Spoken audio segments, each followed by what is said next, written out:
Hey everybody, and we are back with this week in D1A Rugby, but although we're not quite this week, it's more last week and a little bit next week, but not really this week because I took a week off because I was traveling and I wanted to do last week justice. Amazing week as we got into the playoffs, starting April 5th, but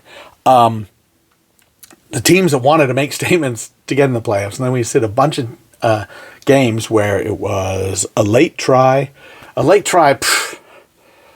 care about a late try. What about last minute try? Last minute try where you needed a conversion to win it, which happened with Cal Poly and Davenport and Central Washington, all in the same week, right? So it's just been a fascinating week. So let's have a look. First of all, Arizona versus Central Washington. This has been, it was a back and forth game early on, and we're sort of kind of catch it late. Jacob Jaffe caps off this sequence to get Arizona in the lead, and then you see this try, Mateo Berenger capping this off. Big run, great offload. They go in from 50. Now, was that a forward pass? Have a look at that. Well, I'll tell you what, in my philosophy, my thought about forward passes, right, the rule says you have to be directing it forward. But if you're running forward and you send it backward, it could still sail a little bit to someone in front of you. And there was a windy day, and the wind certainly caught that. I have no problem with that pass, even though technically the person certainly caught it in front of where the passer made it, but that's not the definition. The definition is how did you send it, and momentum can still carry it forward. So I think all of that was fine.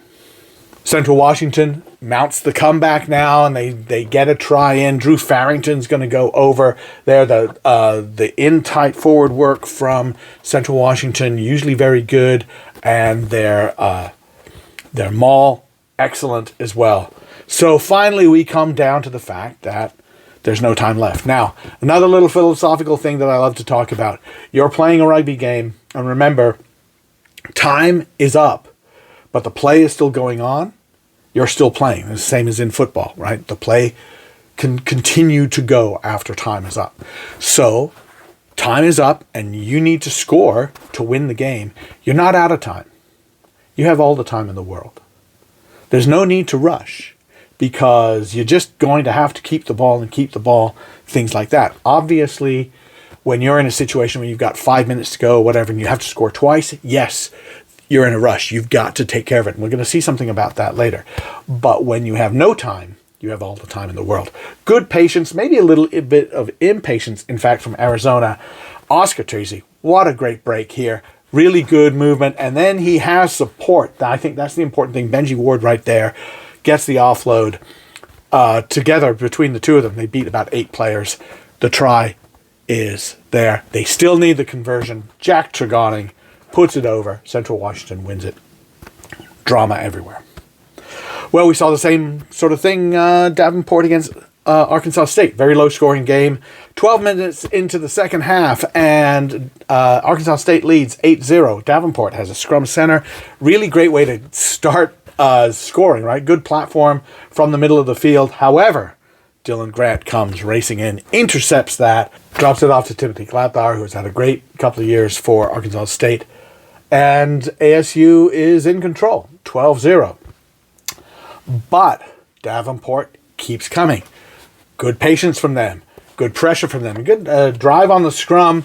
ASU does get the 8-man pick, but Graham Wynn is going to be over that. Really good poach from him. He forces the penalty, and Davenport taps quickly. A bit asleep. Arkansas State a bit asleep, but Zijon Deacon taps quickly, and he goes in. Now, here's the fun part, right? So this is pretty much it. This is going to be it. Win or lose right here, maybe. Referee Craig Sikowski consults off camera. Let's have a look at what the verdict is. Just have a look at the reaction from the Davenport players. Yeah, not bad, huh? Right? So, which one do you like best? Sam Evans wins it with a conversion, 13-12. Davenport wins that one by a point. UCLA Cal Poly, this was a good back and forth one. A bunch of stuff happening here, including a drop goal. You don't see a lot of open field drop goals in any higher level of the game these days, but you did see in that one. Then a nice flat pass for Logan Turner, the captain of UCLA, number 8, burst through.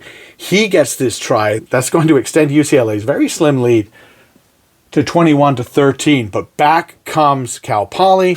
Nick O'Dominy, who'd been moved to scrum half because of an injury earlier this season. He goes over quickly. And then time winding down. And this is what I'm talking about in terms of how you manage time. This is a supremely intelligent move. And you'll see, in fact, Dominy is ready to kick to touch and go for the line out on this. And I think the message comes in from the sideline, go for posts. Kobe Baker comes and says, no, we're shooting for posts. It's 55, 56 meters. Don't care. We're shooting for posts. Why? Well, here's the thing. UCLA leads 28-20, so it's got to be 2 scores for Cal Poly. If you look on the screen, there's about 2 minutes, 13 seconds left, which means if you try for the try and it takes a long time, that's it. You can't come back. A penalty goal doesn't take very much time to get done. So if you kick a penalty goal, regardless of how tough it is, then you've got, again, remember, time goes up, but if you still have the ball, you have all the time in the world. So Baker kicks this goal. Just fantastic skill from the fly half. And then with the ball, there's the breakthrough. This is kind of an interesting play because UCLA is kind of slow to roll away from that ruck. Dominy actually uses the player getting back onside as a little bit of a shield to snake through. He has support, but we still need to win that ruck, don't we? Mustangs do. They work it through the faces again. They're very patient now. Time is up now. That's it. Whistle's going to blow. Next drop ball, next forward pass, next roll into touch. That's all. Whistle's going to blow. So they have to score a try. And then you see the guys who've been making it happen most of the season make it happen again. Dominy, a little bit of a pass. Baker has it. Everybody's worried about Baker. And he just drops it off to Julian De Raffaele, who does a really great job. Fantastic finish and a cutback. And so Baker still has to kick the conversion. He does that as well. Dramatic win for Cal Poly. You know, what is their reward? They get put in Cal's bracket in the playoffs. This video is brought to you by Next Phase Rugby, which is an app that allows high school rugby players to connect with college rugby programs around the country. Those programs can be school supported, club, all kinds of different ones. 450 are already on the app, and thousands of collegiate hopefuls are also on the app. Download the app if you're a college, or if you are a high school player looking for a college, go to nextphaserugby.com. There's a discount code for the premium level for high school players at the bottom of the screen.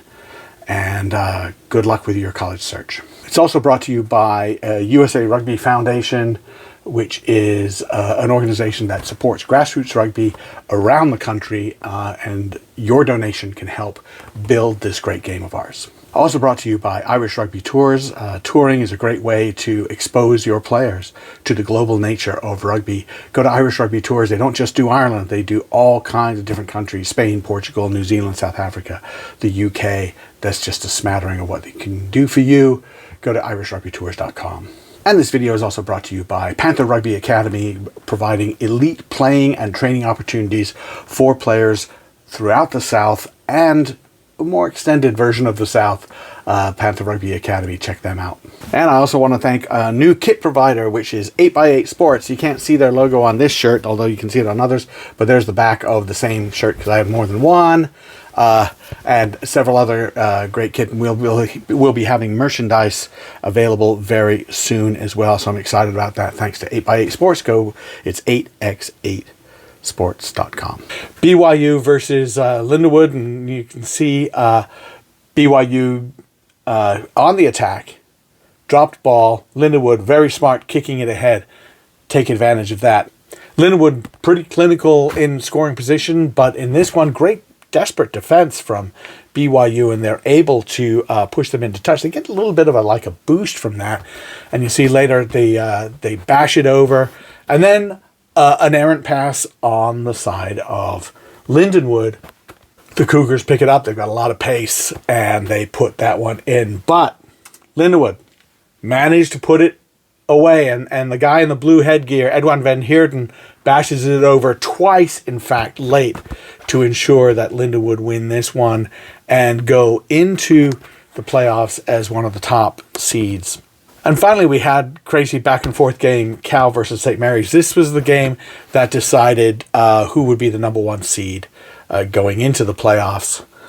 And you'll see, we're going to show all the tries, in fact. That one in the corner, John Wilson powering over off the line out for St. Mary's. Then line out again, this time going a little bit further wide for St. Mary's. And in fact, the Gales are going to build a 19-5 lead. Have a look at this one. Good work out wide. Sia Alpha eventually finishes that one. Very nice finish. But Cal comes back and scores. They score off like in tight, but really the thing that interested me was how wide open they are. Rand Santos with that little chip. Charlie Walsh catches that, and then they go wide quickly, brilliantly. So Felt and Threlkeld out wide were very good for Cal.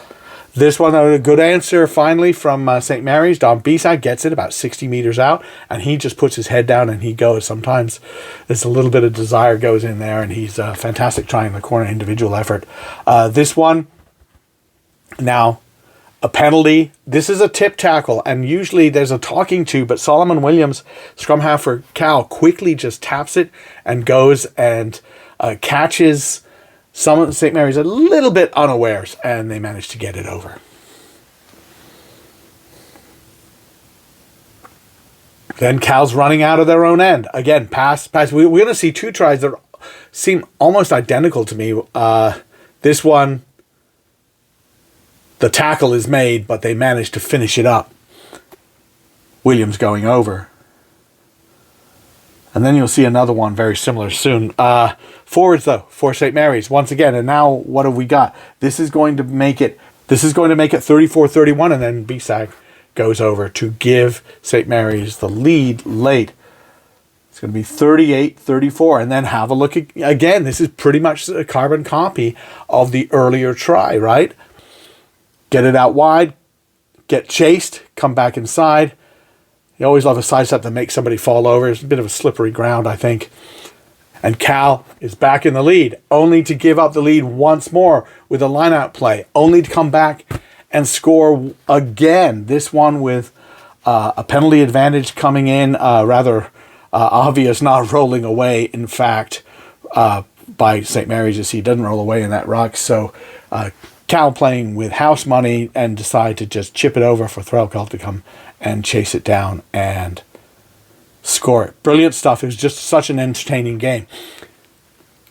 That sets up the bracket, as you can see what we have. That sets up the CRAA D1A bracket, which is going to kick off April 5th. Colorado State at Cal, Arizona at Cal Poly. That's going to be a tight one. I think it's really tough to pick that one, even though I went on another show and picked it. But that's going to be a tough. BYU at Central Washington. Central Washington looking very good and able to pull out a close one, obviously, this past weekend. And then UCLA at St. Mary's. UCLA, if they had beaten Central Washington at home, a game they lost 47-41, they might be hosting that game. Or they might be hosting BYU, something like that. I don't know. I think St. Mary's, but again, tough one. I think really Cal Poly against Arizona, St. Mary's, UCLA, going to be very close. In the East, Life University against Davenport, they're probably favored there. Army versus Mount St. Mary's, I think if you're going to see an upset, that's probably where you're going to see it. Lindenwood, Arkansas State, Lindenwood favored there. Navy against Penn State, very much improved Penn State team, but Navy's probably going to win that one. But we will see a highly competitive playoff throughout this year, and as we get through the next rounds, quarterfinals, semifinals, who knows? Cal looking pretty good these days, but remember, they did lose to Navy on the road. They did almost lose to St. Mary's in a game that could have gone either way. So I think we're in a situation where there are a lot of games that could go either way.